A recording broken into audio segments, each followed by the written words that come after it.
හරි අපි දැන් කතා කරන්න යන්නේ 2024 කම්බයින් මැත් පේපර් එකේ ත්‍රිකෝණමිතිය ගානේ B කොටස. ඒකේ කියනවා ABD ත්‍රිකෝණයක් දීලා ඒකේ විස්තර ටික මෙන්න මේ විදිහට තියෙනවා.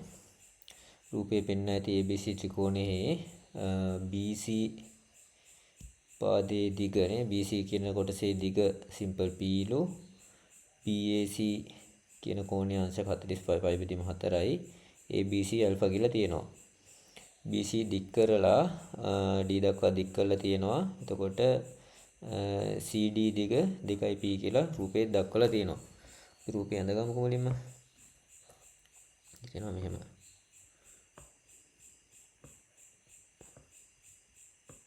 මේ විදිහට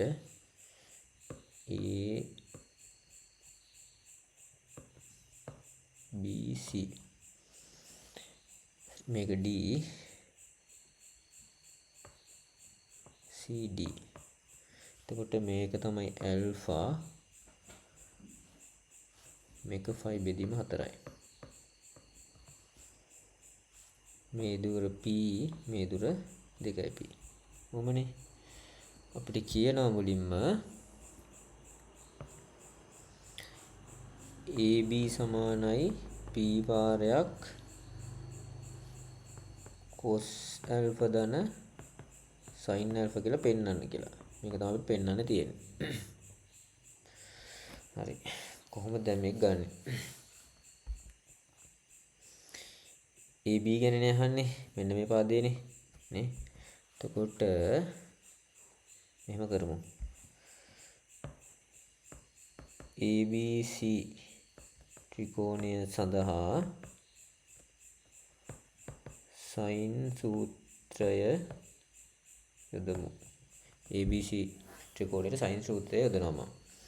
මම මෙන්න මේ කෝණය මෙන්න යමන් θ කියලා ගන්නවා. හරි. එතකොට මට ලියන්න පුළුවන් AB බෙදීම sin θ. මෙයා බෙදීම sin θ සමානයි මෙන්න මෙයාගේ දිග p නේ. p බෙදීම sin 5 බෙදීම 4. තවන ලියන්න පුළුවන් AC බෙදීම sin alpha කියලා. ඒක අවශ්‍යත් නැහැනේ. මේක අවශ්‍ය නැති නිසා අපි නොලියමු. ඕනේ. හරි. එතකොට මෙයා අපි සුළු කරගමු. මේ θ කියන්නේ කවුද? θ කියන්නේ කවුද?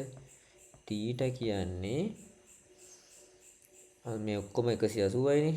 180න් අඩු වෙන්න ඕනේ මෙන්න මේ දෙන්නගේ එකතුව. ඒ කියන්නේ 5 බෙදීම 4යි ඇල්ෆාලයි එකතුව අඩු වුනහම මෙයා එනවා. ඇල්ෆා ධන 5 බෙදීම 4. ඔන්න θ. ඒ කියන්නේ sin θ කියන්නේ sin 5 ඍණ ඇල්ෆා ධන 5 බෙදීම 4. නේ sin 180 නේ කියන්නේ sinම තමයි. ඒ කියන්නේ sin alpha ධන 5 බෙදීම 4. right. එහෙනම් අපිට AB බෙදීම sin θ වෙනකොට මට ලියන්න පුළුවන් sin 5 බෙදීම 4 ධන alpha මෙන්න මේකෙන්. P බෙදීම sin 5 බෙදීම 4යි.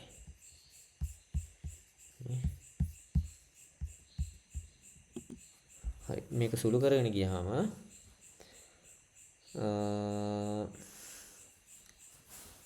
right මම AB යුක්ත කරගන්නවා.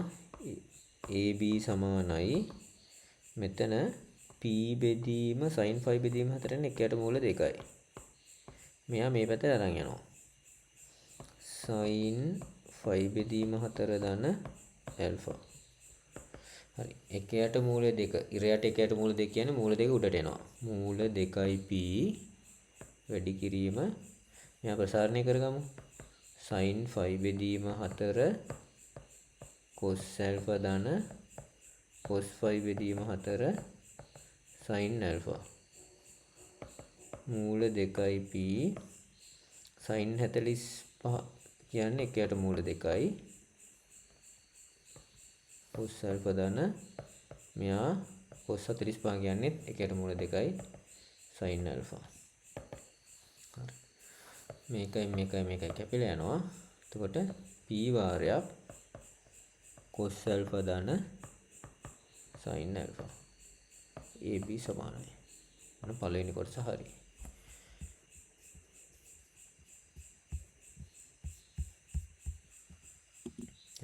හරි. ඊට පස්සේ අපෙන් අහනවා p සහ alpha ඇසුරෙන් AD වර්ගය හොයන්න. ඒ කියන්නේ මෙන්න මෙයාගේ වර්ගය හොයන්න කියලා කියන්නේ.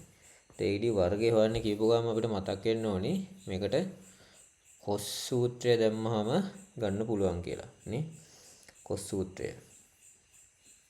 cos සූත්‍රය මතක් කරගත්තොත් එහෙමනේ මේක ABC නම් නේ මෙයා C මෙයා B මේ A නේ. එතකොට අපිට ලියන්න පුළුවන් මෙන්න මෙයාගේ වර්ගය A වර්ගය සමානයි මේ දෙන්නගේ වර්ගවල එකතුව B වර්ගය ධන C වර්ගය ඍණ 2BC cos A මෙතන තියෙන කෝණය cos A. ඔහමනේ. අන්න ඒ විදිහටම මට මෙයාගේ ලියන්න පුළුවන්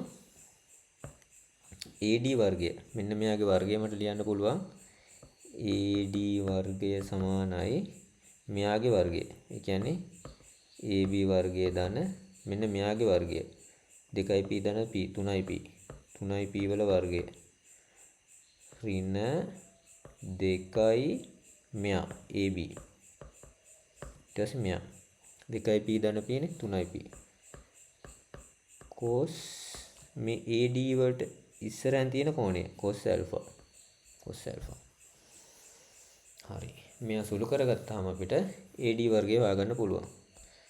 AD වර්ගය කියන්නේ AB වර්ගය. AB අපි කලින් හොයාගත්තනේ නේ. AB වලට අපිට බව පෙන්වන්නත් තිබුණා. P cos alpha නේ. P cos alpha ධන sin alpha. එන අය මෙතෙන්ට ආදේශ කරමු.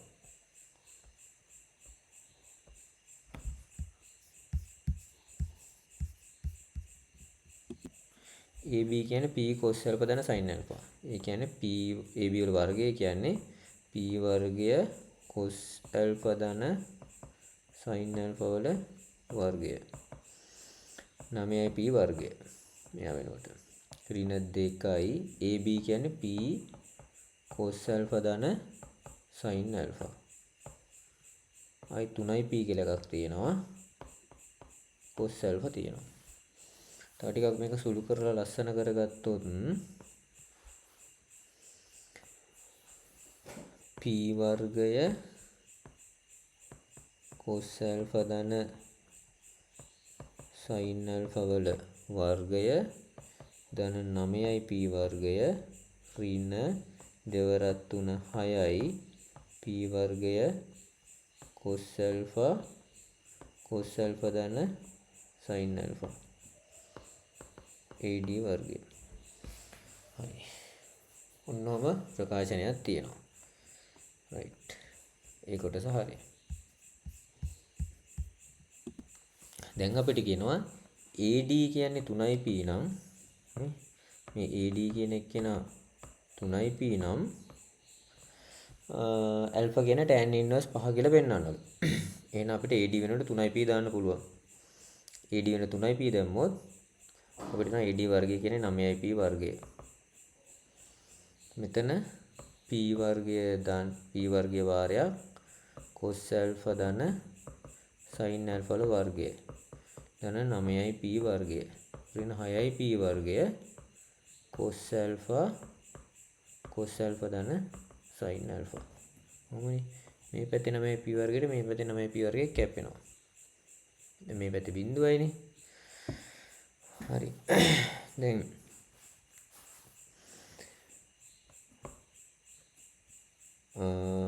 p වර්ගයේ cos alpha ධන sin alpha පොදුයි කියලා පිටට ගන්න පුළුවන්.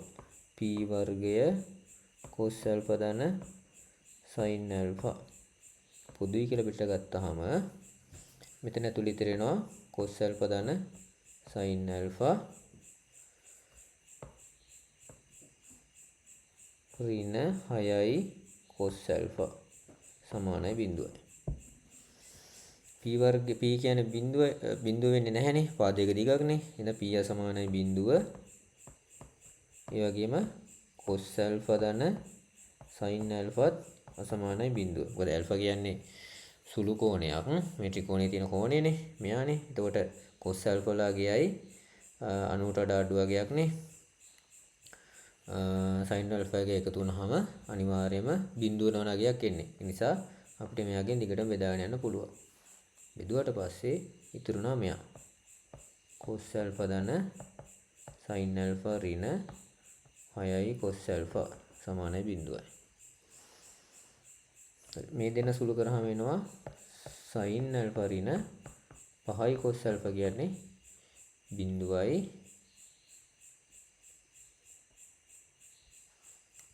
එහෙනම් sin alpha කියන්නේ 5යි cos alpha. cos alpha මෙහෙට ගෙනාවාම tan alpha සමානයි 5යි. alpha කියන්නේ tan inverse 5යි. උත්තරේ